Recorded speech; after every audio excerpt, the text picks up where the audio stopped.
আসসালামু আলাইকুম ভিউয়ার্স, কেমন আছেন সবাই? তো দেখুন, আমাদের ফ্লোর ঢালাইয়ের কাজ শুরু হবে। তো আমরা ফ্লোর ঢালাইয়ের আগে রড বাঁধাই করে নিচ্ছি। তো আমরা 10 ইঞ্চি পরপর ফ্লোরে রড দিচ্ছি।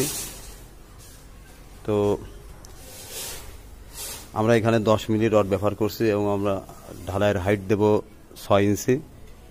তো এখানে নিচের তলা পার্কিংয়ের জন্য, নিচতলা সম্পূর্ণ পার্কিং হবে, এই জন্য আমরা ফ্লোরে রড ব্যবহার করছি। তো রড দিয়ে যদি আপনারা কাজ করেন তাহলে গাড়ি পার্কিং রুমে হয়তো গাড়ি রাখার পরে কোনো জায়গায় ফাটবে না, কাজটি ভালো হবে। তো অবশ্যই আপনারা এভাবে গাড়ি পার্কিংয়ের যেখানে ঢালাই করবেন সেখানে রড দিয়ে মেঝে ঢালাই করবেন।